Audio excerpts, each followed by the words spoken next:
19h à Cotonou, mesdames et messieurs, bonsoir. Merci de prendre le rendez-vous de la grande édition du journal télévisé sur EZAE TV.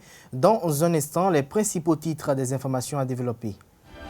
Le député Jean-Michel Abimbola déplore l'attitude de la minorité parlementaire lors du vote à l'Assemblée nationale de la proposition de loi portant amendement de la Constitution du 11 décembre 1990.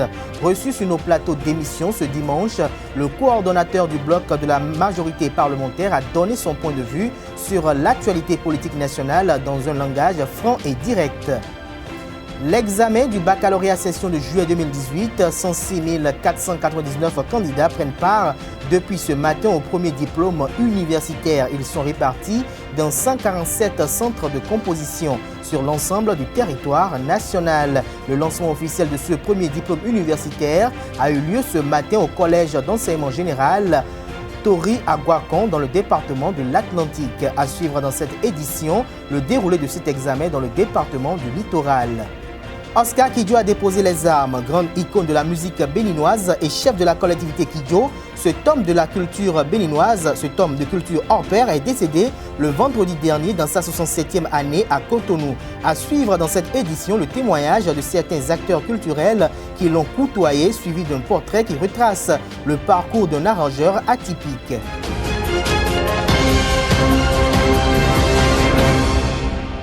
Bonsoir à nouveau, chers amis internautes. La France, championne du monde.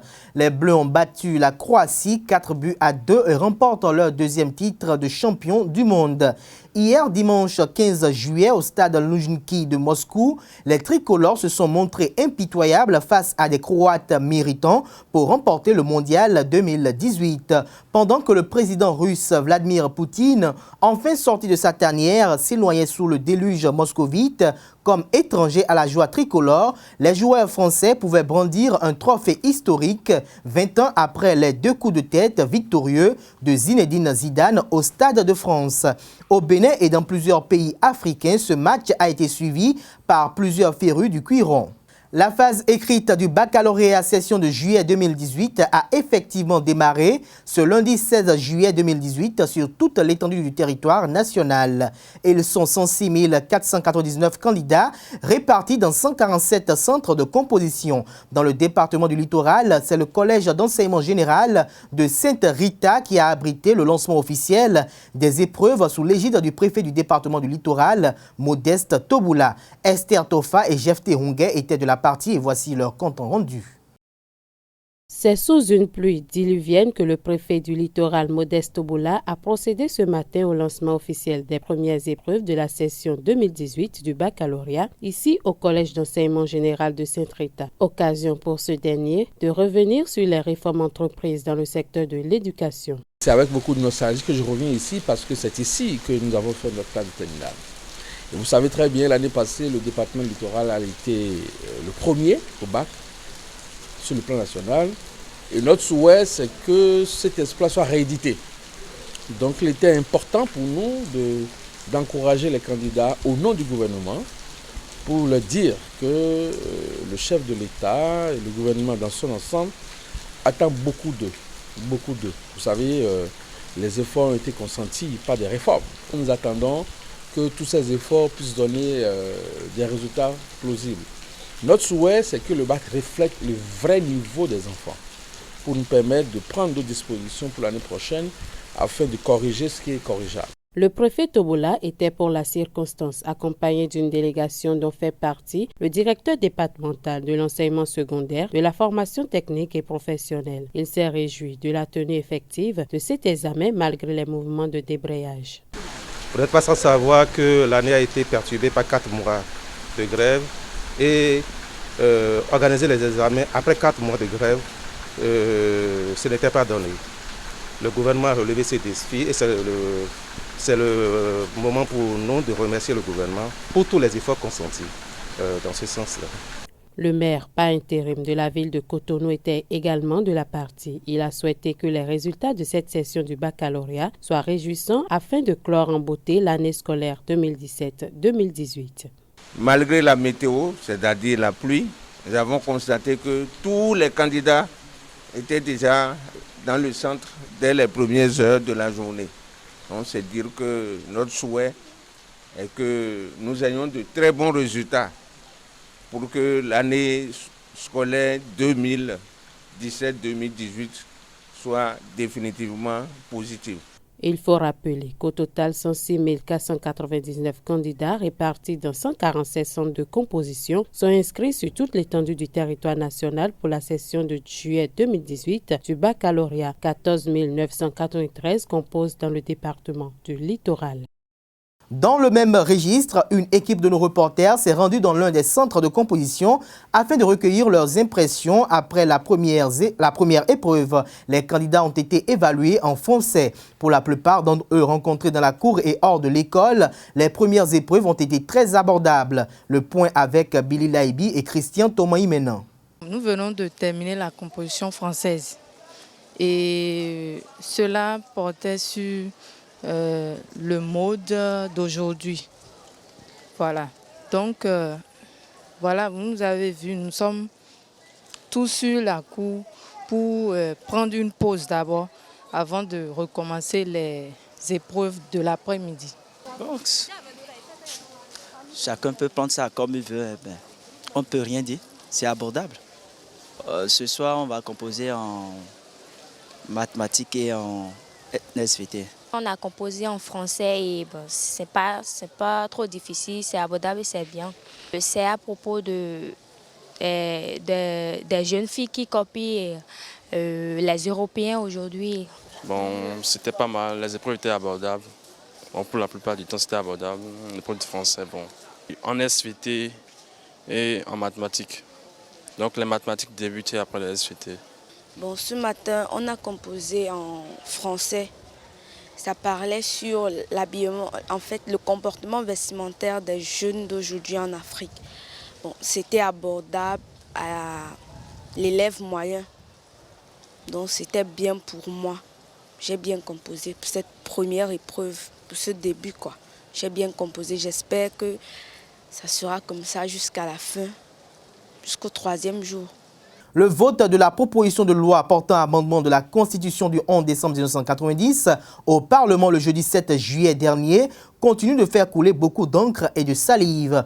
Ainsi, reçu par Nadège Toyin-Diwan dans l'émission L'invité de ce dimanche 15 juillet 2018, le député Jean-Michel Abimbola, premier coordonnateur du bloc de la majorité parlementaire et président du Rassemblement national pour la démocratie RND, est revenu sur les circonstances de ce vote ce jour historique au Palais des gouverneurs. Sur nos plateaux d'émission, le premier coordonnateur du BMP a fait part des tractations effectuées en vue de l'obtention d'un consensus autour de cette proposition de loi portant amendement de la Constitution de la République du Bénin. On l'écoute pour plus de détails. Mais nous étions d'accord, nous avons fait tout le processus ensemble. Je peux vous faire la confidence ici de dire que la minorité parlementaire, par ma voix, par mes mains, a eu le texte avant les députés de la majorité parlementaire. Donc nous avons commencé depuis longtemps. Nous nous sommes vus formellement. Nous nous sommes vus informellement. Nous avons utilisé tous les canaux possibles et souhaitables pour assurer. Mais c'est une désolation pour moi de venir entendre un député que je respecte beaucoup, que j'aime, nous avons été ensemble au gouvernement, venir dire qu'il y a un piège et que c'est pour éviter une élection en 2021. Cela est faux et il le sait. Et c'est une posture politique. Et pourquoi c'est faux? Parce que d'abord, on n'a rien touché s'agissant du président de la République. Et je défie quiconque de dire le contraire.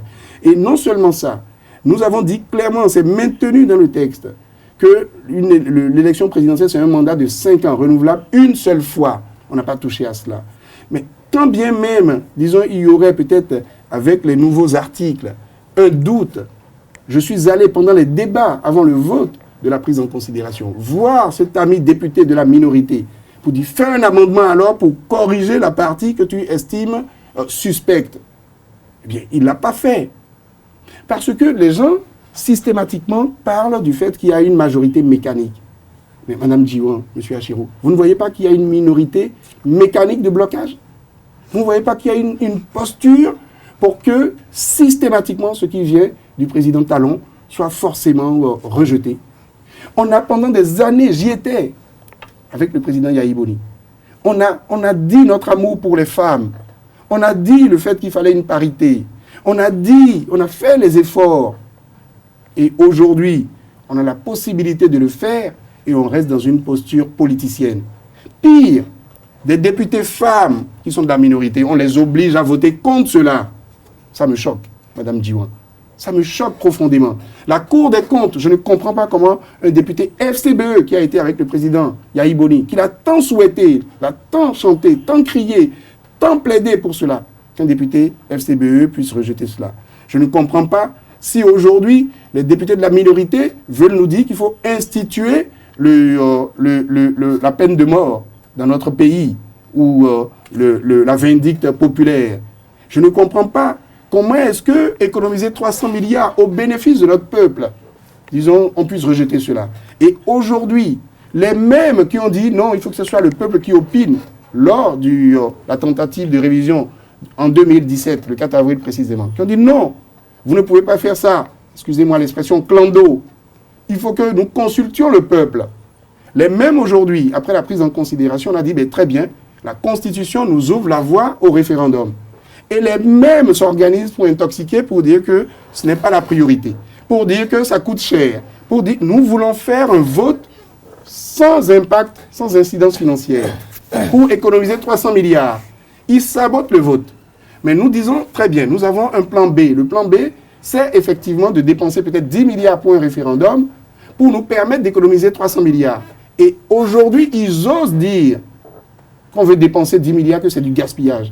Mais et les 300 milliards, ces 10 milliards, c'est pour économiser 300 milliards. Les regards sont désormais tournés vers le chef de l'État béninois, le président Patrice Talon, pour la signature du décret visant à convoquer le corps électoral pour l'organisation du référendum constitutionnel. Ainsi, le député Jean-Michel Abimbola, lors de son passage sur l'émission L'invité de ESAE Télévision dimanche dernier, a exhorté les uns les autres, en l'occurrence le peuple béninois, à un vote en toute objectivité, en toute indépendance lors de ce référendum. Car pour lui, la réussite de ce référendum permettra à la République du Bénin d'être en phase avec la modernité législative. Retour sur ses propos marquants. Jeune béninois, ne te laisse pas manipuler. Jeune béninois est le discernement. Tout ce que la majorité présidentielle amène n'est pas à être voué aux gémonies. Quand on est de la majorité, on n'est pas systématiquement diabolique. Quand on est de la minorité, on n'est pas systématiquement angélique. Fais le discernement. Et sur ça, sur ce que nous proposons, sur l'amendement de la Constitution, sur les 4 points, il n'y a rien de suspect et nous sommes prêts partout, ici, maintenant et ailleurs, à expliquer à ce peuple, à cette jeunesse, que c'est de la manipulation politicienne. Ce qui est dit, c'est de l'intoxication, c'est une posture politique, c'est un fonds de commerce qui est défendu, parce qu'aujourd'hui, on dit le contraire de ce qu'on a défendu pendant 10 ans. Cela n'est pas admissible. Peuple béninois, réveille-toi. Et je le dis, ce que nous amenons, parfois peut-être il y a à redire, mais ce qu'amène la minorité, ce n'est pas forcément des saints. Surtout que nous les connaissons, nous étions ensemble. Ce ne sont pas forcément des saints. Merci infiniment et à très bientôt pour le référendum. Tel un coup de massue, le décès le vendredi 13 juillet dernier de Oscar Kidjo a atterré l'univers artistique et culturel béninois. Aussi attristant qu'il le paraisse, les témoignages évoquent la mémoire d'un grand homme aux qualités indéniables. Le grand producteur dont le studio d'enregistrement Zeni Productions a mis sur le marché des disques un bon nombre d'œuvres phonographiques s'en est allé. Retour sur le parcours initiatique d'un grand musicien.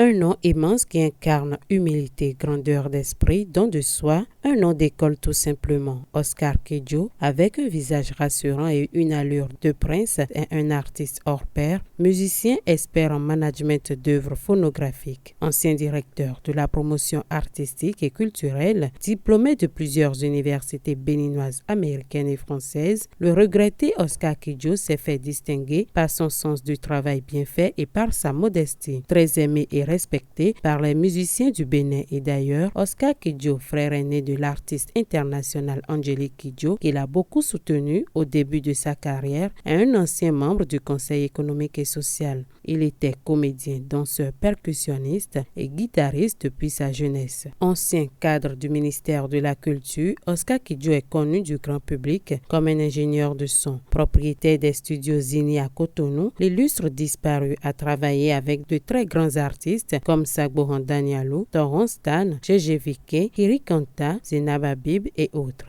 Il a aussi apporté sa touche aux albums des groupes de musique comme Black Santiago et Polyrythmo. Oscar Kidjo, ou encore mieux, Dak Ndjamanta Zogben, était un homme discret, humble, professionnel, disponible, différent et très généreux. Attitude très rare dans un milieu artistique, fait de rivalités et de conflits non fondés. Oscar Kidjo régnait sur la collectivité Kidjo de Ouida avant son décès survenu au Centre national Kotoko Hubert Manga de Cotonou ce vendredi 13 juillet. Il était marié et père de plusieurs enfants. Il ambitionnait de faire du Bénin une plateforme culturelle où toutes les cultures sont valorisées. Il commençait à jeter les jalons avec la création de son école, le Centre international d'art et de musique de Ouida. Oscar Kidjo le Grand a donc déposé les armes. Salut l'artiste. Rappelons que Oscar Kidjo est le grand frère direct de la star internationale Angélique Kidjo. Son décès a affecté beaucoup d'acteurs culturels et les plonge dans les méandres des œuvres de l'illustre disparu. Suivez quelques-uns d'entre eux au micro de Carles Kitomi. C'est une surprise d'abord. Et moi, je n'attendais pas que, bon, c'est déjà proche parce que j'étais aux États-Unis il y a un mois et on a échangé, lui et moi, on a échangé. Et il m'expliquait que, bon, voilà, il y a telle situation, il a quelques situations de santé et que même si j'apprenais que, bon, le roi a cassé la pipe, que je ne sois pas étonné. Mais je voudrais que ça ne soit pas tout de suite parce que il faut vider le disque dur avant qu'il ne soit détruit. Donc on a rigolé en ce thème-là. Et je suis rentré et la semaine passée, j'ai appris que bon, il a véritablement cassé la pipe. Moi, je me réjouis d'une chose, c'est qu'il n'est pas mort. Puisque quoi qu'on dira ici au Bénin, on ne pourra jamais oublier Oscar Kidjo. On va continuer de parler de lui. Il va nous manquer certainement, mais on va continuer de parler de lui et c'est ça ce qui me réjouit. Moi, il a été d'un soutien particulier, soutien moral surtout. Il m'a toujours encouragé. D'abord, Oscar Kidjo, c'est un grand frère. Je peux dire un grand frère et une référence en matière artistique, culturelle, politique aussi au Bénin. Oscar Kidjo, lorsqu'il a été directeur de la promotion, on a collaboré. Oscar Kidjo, actuellement, on est sur un projet ensemble avec la Grenoble, l'association Atelier du Possible et ma compagnie. Nous avons un projet qu'on a initié depuis l'année passée. Et cette année, normalement, à partir du novembre, la deuxième phase du projet doit démarrer. Ça, pour moi, ça a été un choc. Vraiment un choc parce que cette maladie était là depuis. Mais je ne pensais pas qu'il allait partir tôt. Et malheureusement, Dieu en a décidé autrement. Son studio a produit pas mal d'artistes. Oscar Kidjo a fait du théâtre avec quelques troupes de la Révolution. Il est professeur de musique, il est aussi directeur d'un centre musical à Ouida. Il a participé aussi à plusieurs associations qui ont monté leur preuve ici au Bénin. Je n'ai pas la définition claire de l'association, mais Oscar Kidjo est d'art pour sa collectivité. Et du coup, a initié aussi des projets. La dame, cette sœur qu'il a, qui est de l'autre côté de la France, est une sœur initiée grâce à Oscar Kidjo. Tu vois? Et c'est lui qui est, comment on appelle, le parrain qui accueille souvent ses partenaires quand ils viennent au Bénin pour le travail dans lequel je suis. Mesdames et messieurs, c'est sur cette triste nouvelle que nous mettons un terme à la grande édition du journal télévisé de ce soir sur ESAE Télévision. Merci pour l'attention et passez une agréable semaine de travail en compagnie de nos programmes sur les www.esaetélévision.com. Bonne soirée à toutes et à tous.